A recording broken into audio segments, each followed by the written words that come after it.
Hello everyone, welcome to White Hat Riddles. I'm Angel. And I'm Krasi. And today we're going to talk about ransomware. So how do we start? Krasi, what do you think? What is the threat from ransomware? Where do which companies should be worried about ransomware? What do you think?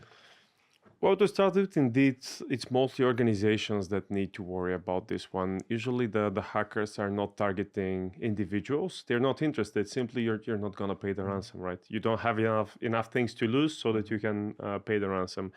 And that's why they mostly target organizations, usually larger organizations, storing more data or maybe having digital native assets, crucial for the functioning of the company. Storing large amount of sensitive data that needs to be recovered at some point, data which is important.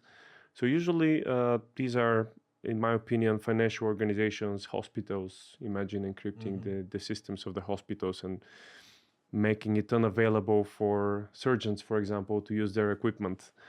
There is those cases indeed. Okay, but if the organizations are the targets, who are the companies or who are the organizations that target them? Because if it's so big, let's say a hospital has resources, it's protected probably by the healthcare ministry or something like this, who are the people behind ransomware attacks? Very good question. Actually, a lot of people believe that this is one person usually or a couple of guys who are initiating the attacks. This is not the case. These kind of organizations are pretty big. Sometimes they could be like 100 employees, and believe me, they work like every normal organization out there. They have managers, they have security researchers in place. They even have negotiators who are negotiating with the victims. That's a profession. Does this mean there's platforms to facilitating this? To hire those people, you mean? Yeah, there is. I mean, they operate like a normal enterprises, and you can see jobs published by those enterprises, and you can actually apply and become part of that. I mean, of course, you're not gonna see it on the most official and valid job portals, but for example, some of the ways they recruit people is via freelancing platforms like Upwork, for example. Yeah? Yeah, indeed. I never thought that you can hire someone for something illegal on Upwork, but you can. I guess. Unfortunately, you can. But not only this one, they also have financial experts who are like thinking about the schema, how to monetize the attack. Also, they're probably doing an estimate of what is the possible damage, and I guess the possible ransom that they can take. Indeed, they have analysts, and usually they are analyzing the companies, and the bigger the company, the more they invest in compromising this company, in hacking the company. But what is the motivation? Okay, every organization has a goal and it should be more than money, because if it's only money, hackers get paid a lot. Not gonna think about the jobs in the cybersecurity business. You can get a very decent money. Why would companies do that? Why organizations would do ransomware attacks? Well, it is because of the money usually, or to do some reputational damage. Usually when malicious hackers are launching this kind of attacks, they have two main goals. The first one is bring someone's reputation down, extract the files from their systems and just put it on the internet. And then in addition to this one, of course, encrypt the files. But when this is the purpose, then the hackers are actually demanding ransom so that they would not publish the files on the internet, on darknet, for example, or sometimes they're threatening to send the files to the media, and you have to pay ransom so that they would keep the files for you only.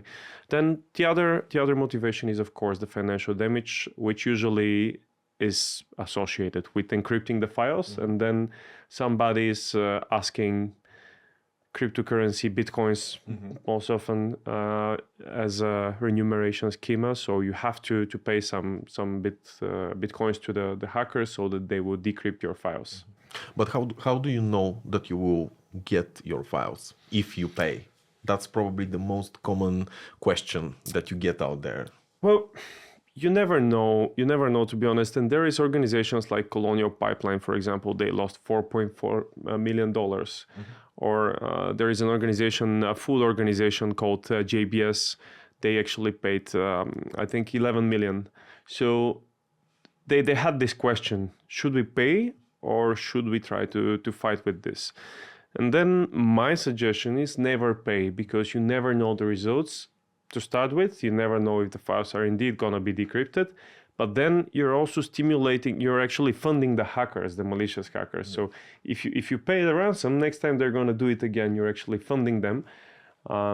So I would suggest try every possible means to fix it by yourself, and only then, if nothing else works, only then consider paying them. But you never know. It's 50-50. Usually, in most cases, they would decrypt the files, but sometimes it might be that the hackers actually they lost access to your computer. So even if they want, they are unable to decrypt it. So essentially, when the company does the remediation strategy, or an organization, you block the access, but the files are still on your computers. So even if the hackers want to, they are unable to do it. And obviously, you would never grant them access again. Is it something like this? Yeah, I see a lot of people people don't really know how to treat ransomware attacks. When they start seeing the encrypted files, then they would go for shut off the system immediately, let the system admin know about it. But that's not the right approach. In most cases, not in every case, the best option is actually to disconnect the system from the internet, to isolate it from the rest of the network, so that you can avoid spreading the ransomware to the other systems. But only then analyze, think about it, check the ransomware, try to remediate. In many cases, the ransomware key is stored somewhere in your memory, in your RAM memory of the system. So if you would not reboot your system immediately, then you have a very high chance that the key is still somewhere on your system, and you can actually extract it and decrypt the files. So if we have to say this in a more structured way, you would say that containment is the first step. Let's say disconnect from the internet, and then make sure that you keep the system in the same state. Because people probably know, but the RAM memory goes away when you reset the computer. So you're probably going to lose something. It might not be the key, but as far as I know, even investigations like forensics investigators, they also need this data, right? If you lose the RAM data, you will essentially be in the way of a proper investigation, right? Exactly, straight to the point. And then in many cases, when you analyze the memory and you find out that, let's say, you're not able to decrypt the files, then you can, after you have already isolated the system from the rest of the network, then you can bring the system back to the internet, and you can connect to the control and command server to the hackers, in case you would like them to decrypt the files. That's only if you decide to pay and you want them to decrypt the files. But that's like an additional step, which again, I'm not recommending paying the ransom. Okay, so what they say in the movies, don't negotiate, with terrorists, is true. People should not be. Indeed, because otherwise you're funding the terrorists, and next time it's going to happen again, it's going to be your friend or your family that they are going to extort. So yeah, it does make sense. And what are the most common targets for ransomware? What are people targeting most? Mostly Windows systems, I would say, because these are the easiest to compromise. Now, if we're facing a Linux Ubuntu system, for example, then you have a very high chance that there is a technical person using the system, which means that, first of all, it's harder to manipulate those people, because they to a certain extent, they know what they're dealing with, they know what they're doing. So they would never, they would not, in the generic case, they would not open an executable random file on their systems, right? So usually hackers are targeting financial analysts, financial directors, accountants, marketing and sales experts in the organization. Usually the ones having access to the bank accounts, usually the ones dealing with invoices, and of course the ones that would not recognize the executable file, for example. That's not the only thing. The other thing is Windows, because of the nature of the Windows system and the way it executes files, it's much more. It's much easier to compromise the Windows systems with ransomware attacks. And a lot of people online say that the common Windows Defender that's installed on every Windows system is enough protection, right?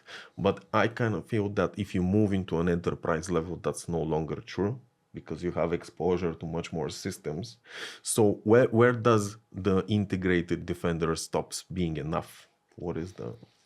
Well, Windows Defender is a huge topic already. People believe that Windows Defender is just an antivirus solution. It's not anymore. It's a huge enterprise endpoint security solution. So it has so many different components protecting your endpoint systems, your cloud environment, your servers, mobile devices, and etc.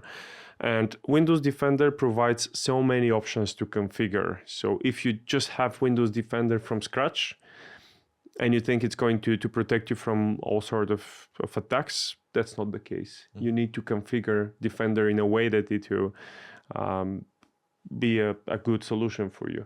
Now, yeah, most attacks, most viruses, let's say, they can be prevented with the native Windows Defender version on your laptop, and including most of the ransomware attacks, but not every ransomware attack, I would say. And how do you spot a ransomware attack? You go to work, you go to the office, you are the IT guy, someone says, my computer seems locked. Usually what happens, how people know about it, you want to open your pictures from last night. Yeah.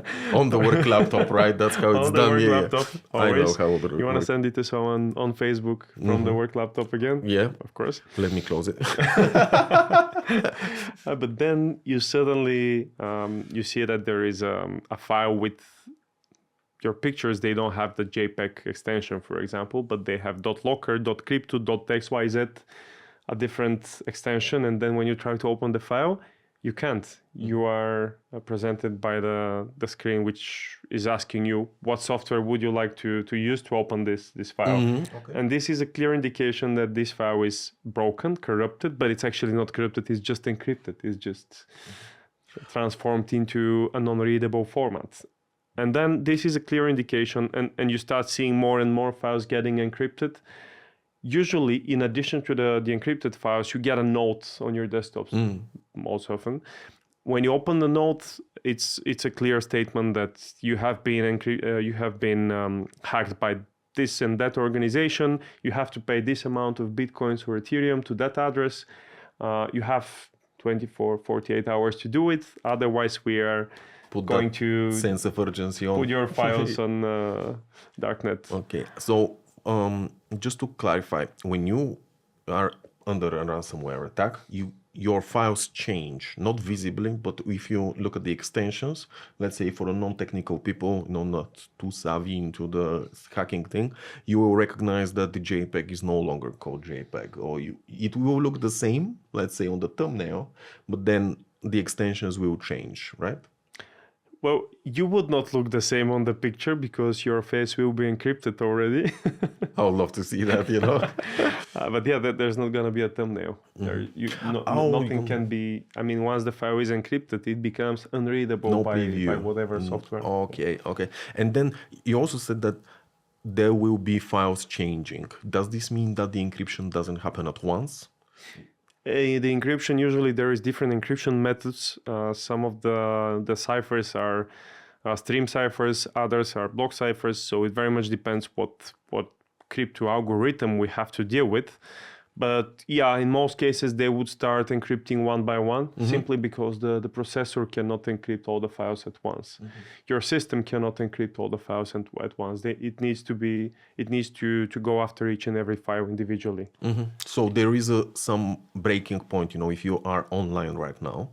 Does the attack happen live, let's say? Can you witness the attack yourself? Yeah, you can. And you know what you do in that case? You see your files getting encrypted. Yeah.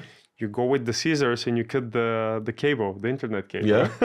Can I just unplug or I need to cut? You can also do that. Yeah, that's also an option. I think it's much more fun to just cut it. Okay. So what is the advice for the support? Always keep scissors next to your desk. Indeed, and always have a special case with break the glass in case of an emergency, and then you have scissors inside. One of these things, cigar cutters. Yeah, you just have it for the LAN cable. All right.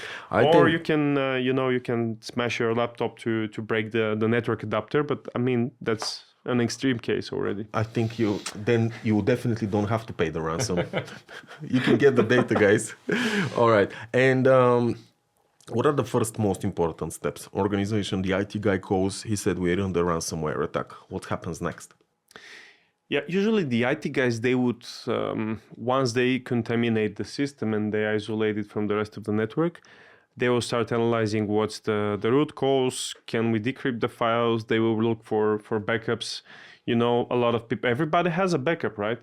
Mm-hmm. Yeah, for we sure. Backup. Did you do your backup today? 3 times, man. Yeah, okay. Yeah, 3 separate servers. Let's do one more after the podcast.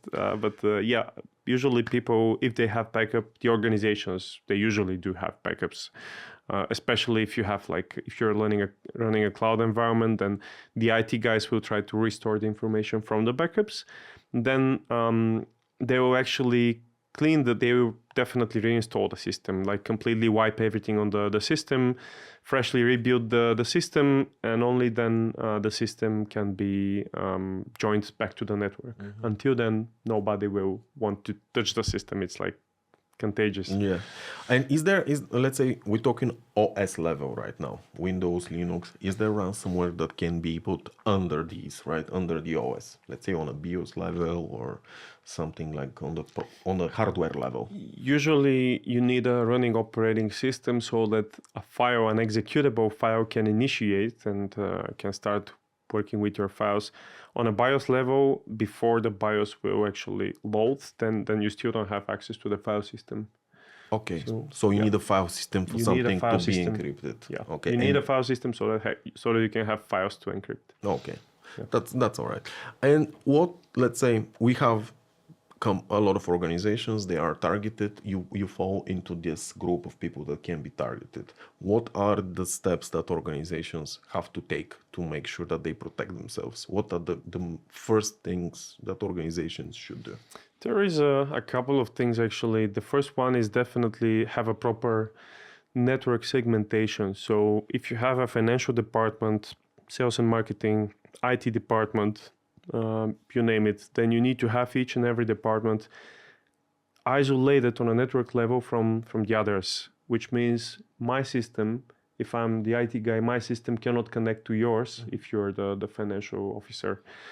Simply because we are isolated. There is a wall, a network firewall between us, and it doesn't allow traffic to flow between my network and my computer and yours, which is the first thing organizations need to do. Now, the second thing is the organizations need to introduce some endpoint security protection, which in most cases it will help you prevent the ransomware attack in many cases. And the third, and I would say the most important, last but not least, backup.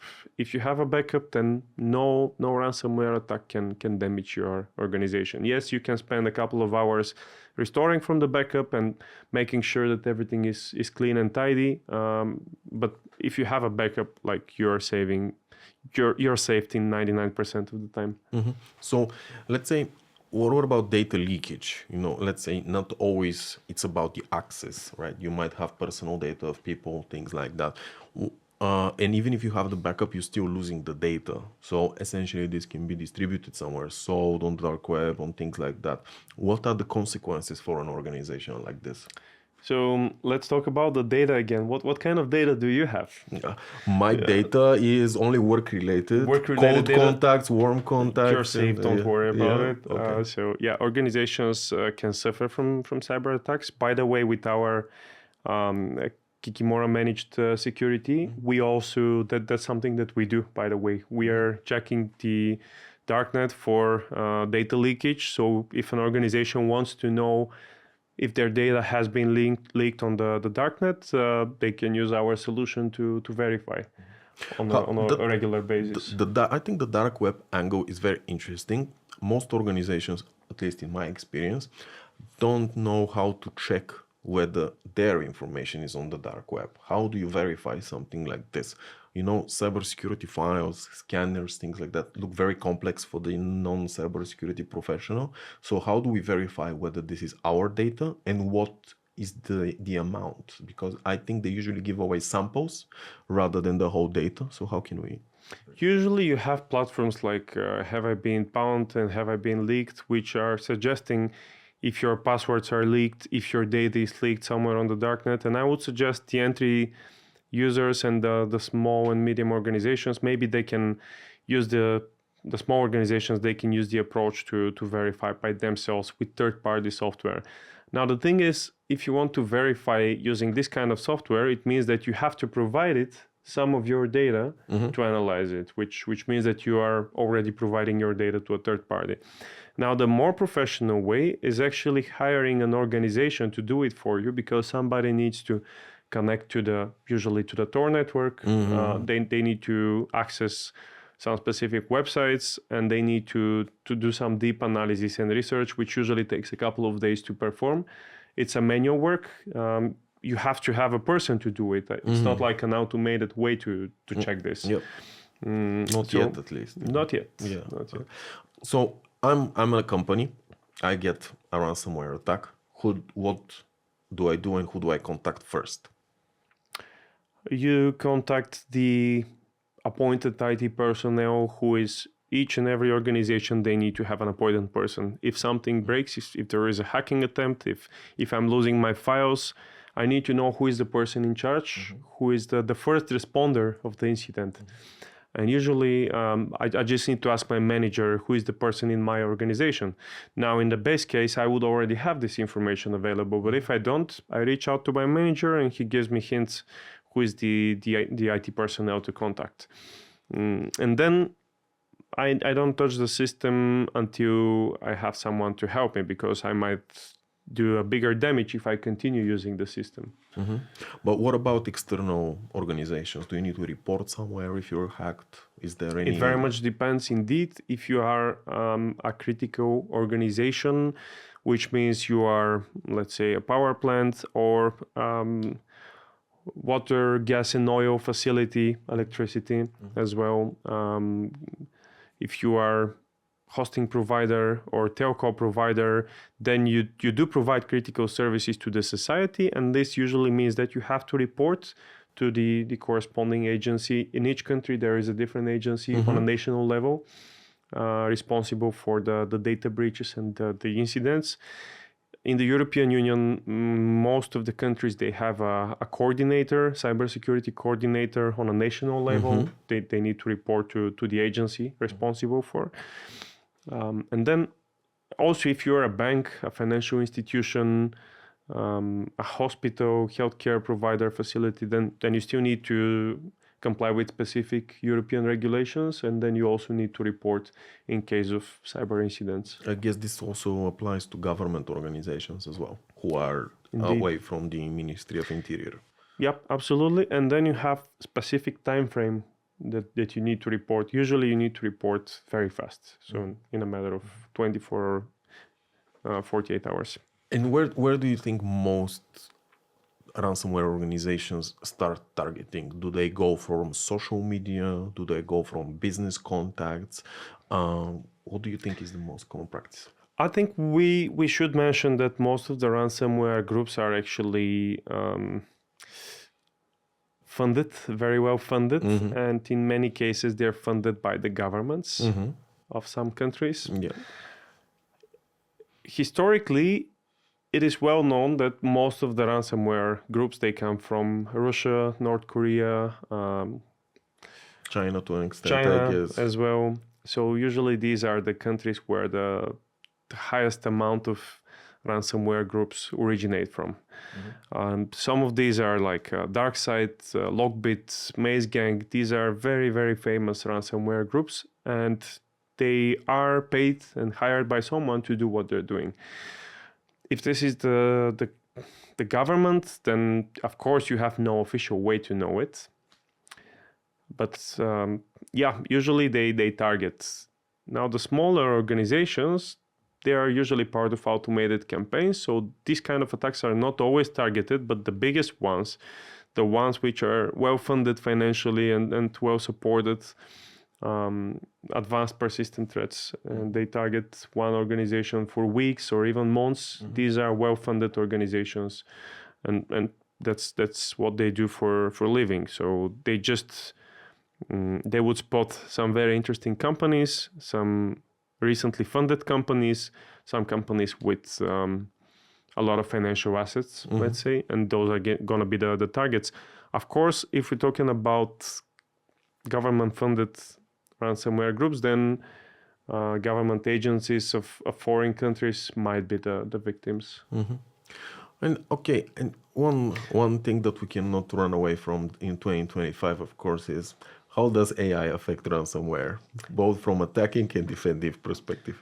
AI actually automates ransomware. So if I was not a victim, a potential victim for the ransomware groups like 2-3 years ago, then nowadays I might be a victim simply because I have become part of an automated campaign. So ransomware is now AI is now helping ransomware to target weak organizations, not necessarily financial organizations or companies with financial assets. It might be a smaller company which is just, they have their systems open to the internet, like remote desktop port 3389. They have it open, and using AI you can automate the launching of the ransomware attacks against random organizations, even smaller companies.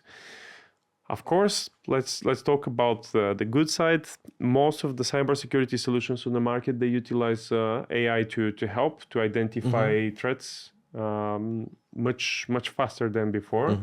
Right now, actually, AI is all about connecting multiple different data sources, many different data sources when we talk about cybersecurity.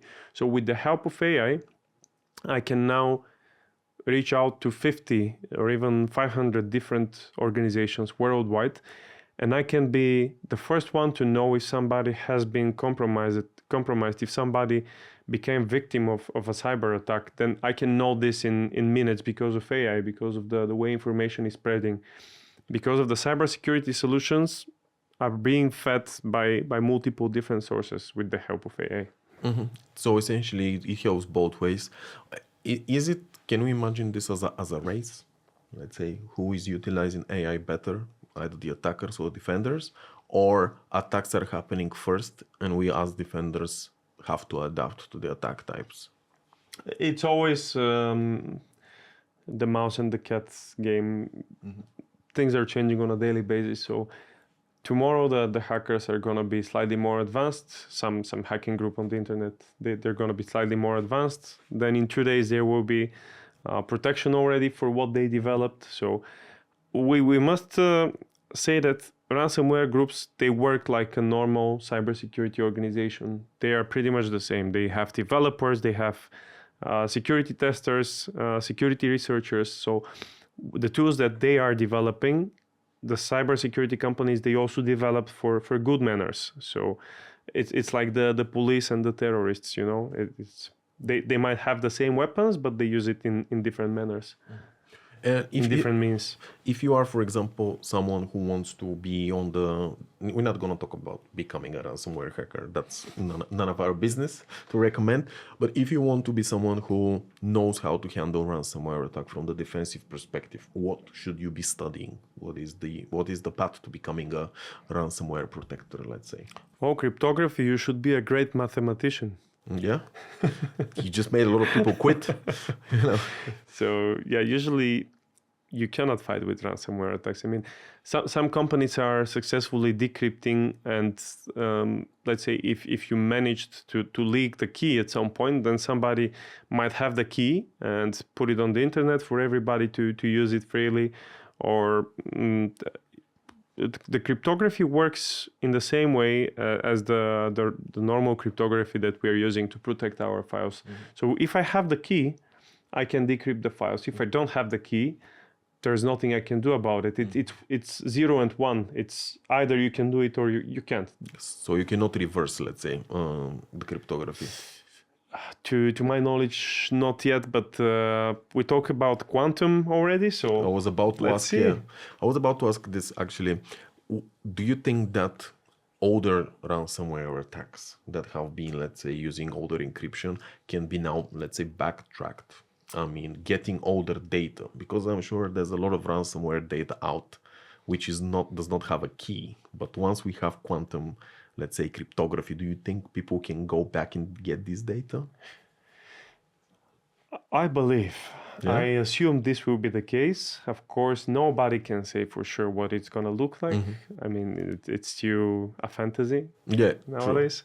So I assume it will be able to decrypt a lot of, and because I'm talking with a lot of security researchers in the industry, that's the common understanding that at some point when we have the quantum computing, a lot of files which were encrypted even by the government agencies like 10 years ago, it will be decrypted in a minute. Yeah. Oh, well, I had a joke about the local agencies, but I'm gonna skip it now. It's just not a good idea. Let's just say that something which now takes maybe 50 or 100 years to decrypt, with the quantum computing, it might be possible to decrypt in seconds. Yeah. And the other thing that I wanted to touch on, I know a lot of people, when some form of crime happens, people, from the feeling of being, attacked and things like that, they usually want to retaliate. Is this a good idea? Let's say to go after the people from the ransomware groups? I mean, that's the fastest way to to lose everything. Yeah, cool. So you can give it a try, but I mean, if you are looking for troubles. Yeah, I get it. Yeah. But can you, in theory, find these people, like actually find them? Let's say, is there a trail that can lead you to people? And I'm talking not about amateurs and stuff, but like more experienced people. Can you find that, for example? Are we talking about a regular person or a government agency? Government agency. Government agency. They can, if they invest enough money and energy in finding those guys, in most cases they would be able. However, if I want to hide myself, then I would use multiple different VPNs. I will connect from Tor network from multiple different sources on the internet. I'm going to get like a fresh laptop which has no files associated with me, no accounts of myself. I will make sure that I'm hacking from a place which has no video surveillance cameras. So definitely I'm not going to do it from a cafeteria, right? Yeah, true. I mean, imagine that. Yeah. What are you doing? I'm just hacking the government, guys. It's so good. So it very much depends. I mean, hackers, they make mistakes as well. Yeah. They're human after all. And I know a lot of hackers, by the way, who are very good at hacking, but they are terrible at hiding. Yeah. I know those guys. Yeah. And I've been talking to them, and they're like, nobody's gonna care about me. Nobody's gonna invest efforts to find me. So hackers, sometimes they believe that they will not be caught by the bad guys. But I know a couple of guys who are called by the bad guys. They were arrested by the police for what they were doing, and now they work in the CIA. I get it. It could be the case. Yeah, I mean, you haven't heard from them, I guess. So NSA is the right agency, but maybe some of them work for the CIA as well. Well, we'll find out. NSA is where the most interesting guys are. Yeah, and is there, let's say, from what you said, the prevention is the only way to protect yourself from ransomware. Once the attack is there, it's there. You either need to have a backup or you're essentially out. Backup. Yeah, exactly. Yeah. So is there any recommendations, let's say, from government agencies on the European Union level? Is there someone who does trainings on how to protect this, or ransomware protection is part of an overall cybersecurity strategy, let's say? Are you now asking me to promote ourselves, or? Not really. I mean, if there's other companies that start from there is private companies, including Cyber, organizing this kind of trainings.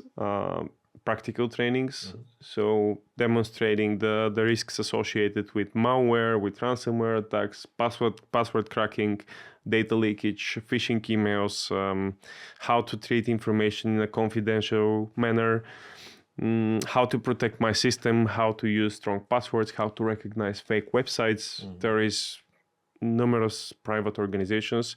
Of course, there is also free resources available on the internet how to protect yourself. But if you are an organization, not an individual, I would strongly recommend hiring a company to perform the training for you, because usually the training is also associated with a social engineering campaign. What it means, you are training a group of employees, like 50, 100 people, depending on their function in the organization. You prepare different kind of resources for them.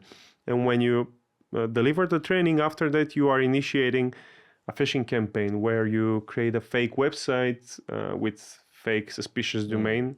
And then, or you're calling them on the phone asking for some information like, did you sleep well? Can you give me your password? Well, you must be talking to very weird people if you start a conversation like this.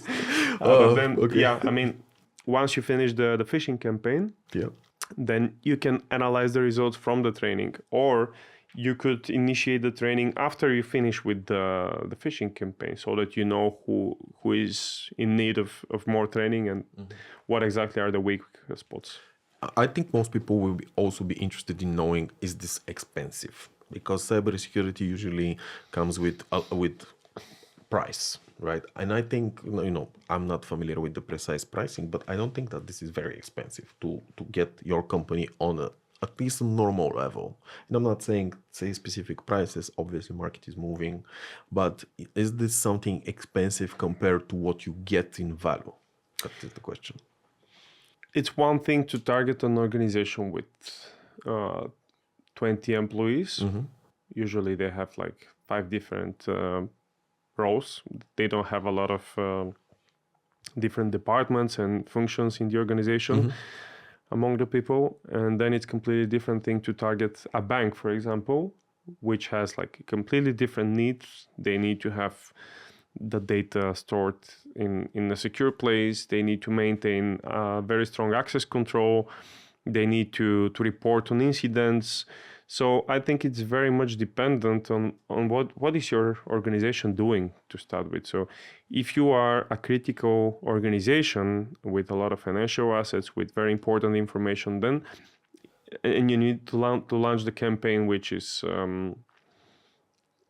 also covered by multiple different phishing campaigns, including training, then it might be expensive. Now, if you're a small organization and you just want to have training for your 20 employees in a few hours, then I would say it's very affordable. Yeah, I also think this way. Just something popped up in my mind while we were talking. Is it possible for someone to initiate a ransomware attack physically? You're doing business, you invite guests, they come to the office, you show them things. Is it possible to do it, let's say, via a USB or something like this? So I think it should be visible on the camera somewhere on the back of my laptop. There is a yellow ducky, which is usually, it's a rubber ducky. So you can check it out on the internet. Rubber ducky is actually a special flash drive which you insert in your laptop, and it would start executing predefined software code on your system. So if I have a rubber ducky with me right now and I plug it in your laptop, depending on the configuration of your system, it might execute something on your system and then eventually infect the rest of the network as well. However, if you have some basic rules applied, basic security rules applied to your system, and I don't have physical access to your computer, then it's going to be very hard for me to actually execute those OS commands on your system. So, and who would be responsible for, let's say, visitors in a company? Is it like a specific security person? Who is protecting bigger organizations from things like this? Let's say a government organization, a hospital. I think places with larger or bigger footfall will be the most in danger from something like this, where you have a lot of people coming in, coming out, filling information. And the administrative stuff, probably, not that they're not aware, they probably know about these things, but in the heat of the moment, you just forget to think about these things, right? So what is the easiest way to protect yourself? This USB type of protection, this, let's say, rubber ducky thing, or there's something on a system level that you can do? Forbid USBs, for example. No, yeah, indeed. One of the configuration items, by the way, you can check this with Kikimora. With even with the community version of Kikimora, you can check the security controls on your system, and that's one of those like disable the USB ports, and then the second one is disable the execution of unknown files. So you can predefine a list of approved software. With Kikimora, you can do it. You can apply a predefined list of software applications that you can have on your system, and then if this application or piece of software is not part of the approved list, then it will not be executed. It will not be initiated by the system. Oh, that's where it requires the administrative password, right? And this is usually done by the company admin, let's say, in the way that the organization structure. Okay, I get it. But now coming back to your first question, each and every organization, they have a different policy. They have a different internal rules. As a generic rule, even if you check the standardization like ISO 27001, the generic rule is that the person who is inviting a guest in the organization, they need to be familiar with the best security practices. They need to know how to treat information, and they need to accompany the person from the entrance of the building all the way to the room where they have the meeting, and they would leave this person they will not leave this person unattended at any time. During the whole meeting, they're going to be together with the person, because this person might be eventually malicious, and he might, if he gets physical access to some system, give me access to your computer, and in 1 minute you are gone. Yeah, 100%. Yeah, I don't care what kind of protection you have. Physical access is the most dangerous thing. Yeah. One thing that I was thinking while we were chatting, all teams nowadays, use Slack, Jira, other things like that. And apart from the work, there's the memes and things that you share there. Is it possible to transfer some form of an attack via an image, for example, or a video? That's called steganography. Usually you can indeed hide an executable code in a JPEG file or a PNG, or even in a video format. However, I haven't seen a successful one in the last 6 or 7 years.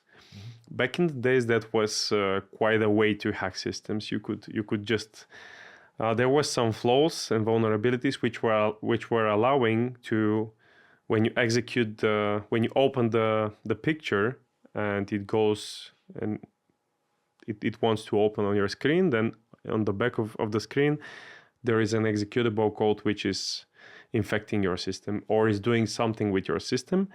Usually how you're hiding executable code in a picture, the picture is a set of many different pixels, right? Yeah. So each pixel has a different color. But when you it's a binary format. If you convert the picture, it's actually a binary. Yeah. Okay. But when you change the binary with something which is a malicious code, this something turns into a black pixel in the picture. Okay. Defaults, and usually what hackers were doing back in the days, they were actually picking up a dark area on the picture, and they would change 1 or 2 pixels with malicious codes, and there is no way you can see it. It's black part of the picture. There is some black pixel. There is no way for you to see it, to spot it. Yeah. And what about, I know that right now, let's say using Claude for generating images, for example, it does create SVGs, right? Which are vector images. They're all code. So you don't even need to hide it. You can represent it as a code. But I guess there is security on a device level probably that doesn't allow execution from clicking an image or something like this. Well, the thing is, if you open an image, it will not just execute the malicious code. You need to have a specific vulnerability in the software, which is rendering the image, so that the picture can send mal-crafted instructions to the software. So essentially, the image cannot send instructions unless there is a software that facilitates this. Correct. Okay, makes sense. Yeah. Okay. So feel safe with your memes, guys. You can continue sending the memes. It's not a hack. All right.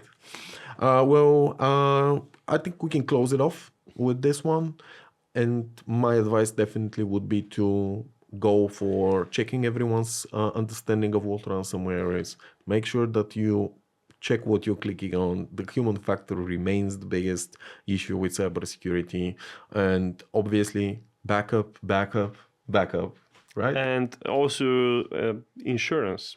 Why not insure ourselves? We didn't actually cover this one. We didn't cover this one, and I think it's an important one. Nowadays, there are some insurance companies which are actually insuring this component. But how does this work? I mean, I actually don't know the details of this one. So who insures what? Does the insurance company work with a cybersecurity company? Because obviously they want to make money, right? Yeah. And how does this work, you know? Indeed, it's like insuring your car. So if you want to insure your car, you go to a specific place and they take a snapshot of your current status of your car, right? Mm-hmm. Okay. The color, the scratches and everything. Mm-hmm. They take like a snapshot right now. Okay. So it works in a very similar way with the cyber insurance. You go to an insurance company, you want to insure your application or specific parts of some of your data, Mm-hmm. and then they will take a snapshot of the system security you have, Mm-hmm. or they will examine, analyze all your policies, procedures. They will check if you did risk assessment and gap analysis, and if your employees are trained enough how to cope with cyber attacks. So they take like a snapshot of the whole organization, and based on this one, they can give you some prices, some estimations, what will cost for you to insure this or that based on your current level of security. Mm-hmm. So if you already can prove to the cyber insurance organizations that you have conducted regular scanning or testing, your employees are participating security awareness training once per year, you have proper risk assessment and financial marks against your assets, IT assets, and then you have like a very good chance that they will insure your company, and for a low premium as well. Mm-hmm. Does the value of the company impact the insurance premium? Yeah, of course. Yeah. The bigger the organization, the more expensive the insurance, of course. But then you have limits, just like with a regular insurance. You can insure your company for 200,000 euros or 2 million euros. So, based on your So the needs. decision is based on your own decision of the organization. It's not tailored. Let's say there aren't any precise standards, but you decide, I want to insure for 2 million in case of ransomware attack, for example. And then you pay premium based on that. And the premium is defined based on your security controls and the snapshot that you currently have, something like this. To start with, if you want to have insurance, usually it probably means that you already know what's your data worth it. So if I know that my server is worth it 100,000 euros, because that's the price of my hardware, that's the price of my data, and that's my business price. So if I'm losing this asset for 2 weeks, what am I going to pay for this? Or how am I going to suffer because my customers cannot use my software? So usually you already know some numbers in your mind before you go to the insurance company. And then you can insure for the right amount of money, or yes, you can insure for less. So if you know that your data, the cost of your data is 100,000, you can insure for 50,000. Yes, nobody will ask you for 100,000 insurance. But sometimes you are also dependent on customers. If you want to work with large organizations, they would like to know that their data at your premises, on your systems, is secure and insured. So they might request from you that you have like insurance for 1 or 2 or 3 million euros. I guess does it work in the same way as, let's say, cybersecurity insurance? You might be required to have it for specific large projects, or you might lose, let's say, a tender from the European Union or something like this if you're not insured. I don't think that you can lose a tender necessarily, but indeed, if you work with private organizations, usually these are the ones demanding insurance from you. Okay, makes sense actually. Yeah. And who do you contact to get an insurance like this? You can reach out to Sol Cyber, and we can point you to the right companies for this one, especially for Bulgaria. But in the European Union, there is like many different insurance companies. So usually the more modern, the more innovative insurance companies, they already offer this kind of insurance. Okay, that's great. Good to know. I think that's great. Yeah. All right. Anything that you want? Well, I think now this is already final thoughts, and it's already the conclusion Second of this final episode. wait, second final thoughts. You never Second. know what's gonna pop out. Indeed. I think I'm all right. Yeah. Thank you for being with us today. Thank you for joining the second episode. Yes. And we will be with you shortly with another one covering different topics. We have some very interesting things in the pipeline. We will cover anything related with cybersecurity, not strictly our business. We also will cover things in space, things in funding, how do you operate with government organizations and things like that. We have a lineup of very interesting guests coming up, so stay tuned for updates. If you have some interesting ideas or suggestions or something that you want to see, drop it in the comments, and we'll make sure to make it for you. Stay safe, guys. Until next time.